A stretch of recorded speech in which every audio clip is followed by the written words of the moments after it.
Então, no nosso quadro Hora Marcada dessa segunda-feira, a gente vai falar aqui sobre a campanha Setembro Verde.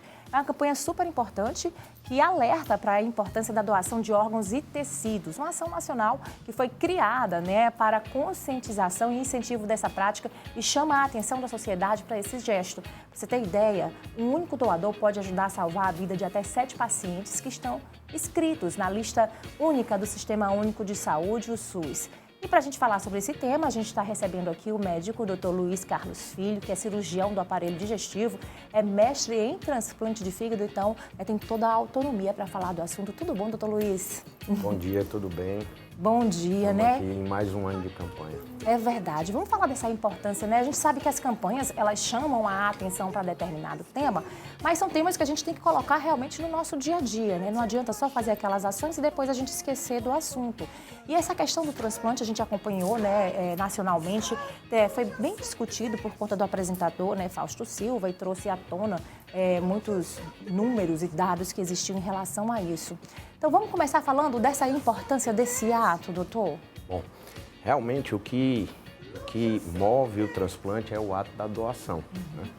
A doação é um ato pessoal, individual, mas pela lei brasileira, uma pessoa, digamos assim, de parente de primeiro grau do que quer ser doador, no momento em que aquele estiver em morte cefálica para doação, tem que ter uma pessoa legalmente parente dele para fazer essa autorização. Então é importante que aquelas pessoas que têm e querem doar, informem aos seus parentes, à sua família, a quem tem ligação de primeiro grau com você, para que assine a doação após o episódio de morte. Inclusive, eu me lembro que um tempo atrás era colocado até na nossa, se não me engano, num documento de identidade, Mas essa autorização, aquilo ali não é suficiente. Então, mesmo você deixando claro que você é um doador, no ato ainda precisa dessa autorização da família.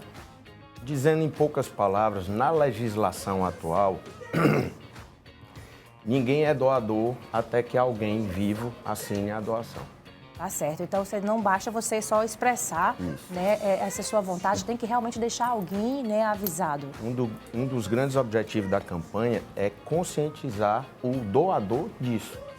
Porque, às vezes, acontece, por exemplo, o filho é doador, mas a mãe não aceita. Então, assim, você quer doar, converse com sua família, converse com o seu cônjuge, converse com seus filhos, para que isso possa ocorrer conforme a sua vontade. Então, doutor Luiz, eu vou ressaltar, já que o nosso intuito também é conscientizar para a importância desse ato. A gente falou no começo mais ou menos desse dado, até o senhor confirma para a gente, que o único doador ele pode salvar até 7 vidas, Como é que funciona isso?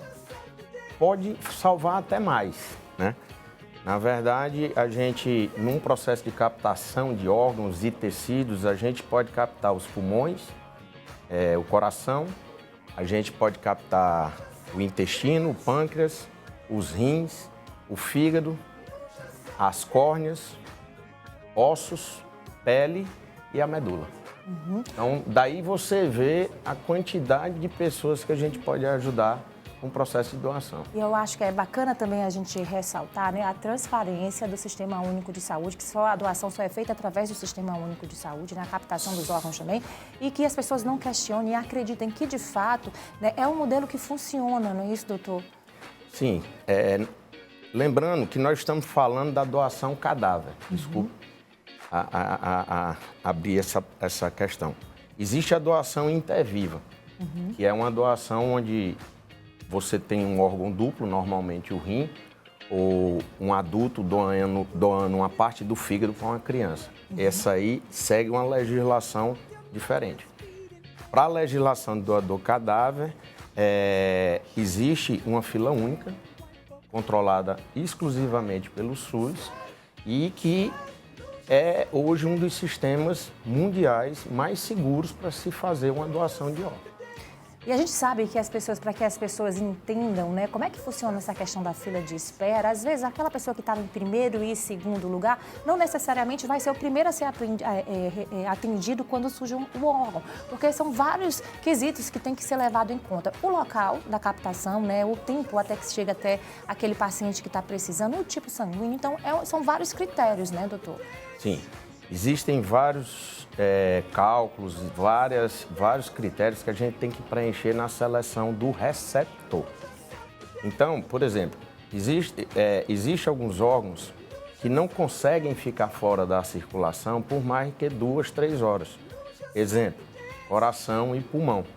Então, normalmente, uma doação de coração e um transplante de coração, a doação tem que acontecer num espaço máximo de 1 hora de distância de onde vai ser realizado o transplante. É diferente para rim, é diferente para fígado. Fígado normalmente 8 horas, intestino normalmente 8 horas, certo? Rim eu já consigo ter um espaço de 24 horas. Tecidos é um pouco diferente porque você conserva o tecido de outra forma e pode conservar até por meses. Além disso, né, da questão da captação, tem também os critérios, como eu falei, né, Sim. de acordo com cada paciente. O que vai determinar o direcionamento do órgão pelo sistema de saúde, pelo Sistema Único de Saúde, vai ser um critério baseado na gravidade e no risco de morte do paciente que está na fila de transplante. Daí a gente acompanhou no caso do Faustão, que eu estou dizendo que foi o caso nacionalmente mais falado, recente. Muito se questionou porque ele não estaria em primeiro lugar da fila, mas teve a questão também do tipo sanguíneo, que era um tipo raro, né? O dele já eliminava boa parte daquelas pessoas que estavam ali esperando, né? O local também de onde surgiu o doador, então, enfim. No Brasil, o tipo sanguíneo é o primeiro critério, né? E, obviamente, como você bem comentou, o nível de gravidade de um paciente é quem vai priorizar na fila. Tá certo, doutor. Vamos falar então da questão da captação, como é que funciona, como é que nós estamos aqui no Piauí em relação à captação de órgãos? No Piauí a gente vem crescendo, certo? Estamos prestes a bater o recorde do ano passado e a Central, ultimamente, tem desenvolvido, mesmo fora do período de setembro, campanhas e cursos e conscientização dos profissionais de saúde para que a gente consiga aumentar ainda mais o número de doações. Nós ainda, como o Brasil todo e como o mundo todo, ainda precisa ter uma conscientização melhor sobre a questão da doação. Às vezes a gente lamenta um familiar precisar de um órgão para ele entender que o ato de doação é importante. Algumas vezes eu vou fazer palestras em algumas faculdades e falo de transplante. A primeira pergunta que eu faço é quem é doador? Poucos levantam. Mas quando eu pergunto quem quer receber um órgão doado, todo mundo levanta. Então a gente precisa inverter isso aí.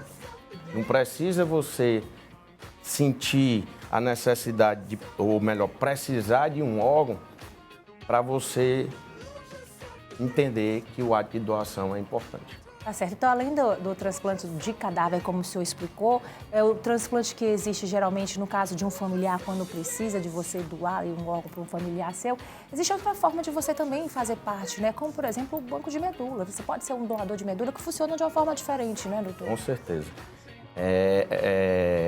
Falando um pouco assim do lado social, a gente tenta levar para a sociedade e aumentar mais a empatia das pessoas em relação à doença, ao sofrimento dos outros, né? Para você ter ideia, no Piauí, que é mais a minha área especificamente de fígado, a gente estima que 80 pacientes precisem de fígado, certo? Que mais ou menos 15 pacientes precisem de coração. Então, quando você olha, a gente vê um número pequeno, talvez. Mas para aquele que está na fila, uma doação era a salvação dele. Para aquele para a família, para os amigos, né? Todos que vivem, né?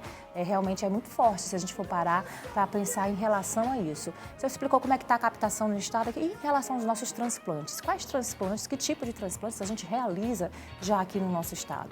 No Piauí, nós já temos o transplante de rim, né? Feito no Hospital em hospitais públicos e em hospitais privados. Nós temos o transplante de córnea também, da mesma forma. E estamos no processo de cadastro para o transplante de fígado. Acreditamos aí que em pouco mais de 1 ano, 2 anos, a gente já esteja fazendo o transplante de fígado.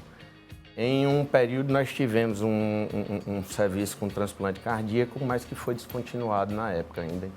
Eu acho que já tem mais ou menos uns 20 anos atrás. Tá certo, doutor, a gente agradece aqui a sua participação e a gente ressalta a importância disso, né? Eu acho que o recado que fica nessa campanha é que as pessoas tenham a consciência, né, da importância de se doar, de que realmente a gente está salvando vidas. E você deixar claro isso, que você tem essa intenção de ser um doador, não é isso, doutor? Exatamente. É importantíssimo que a família saiba que você é doador.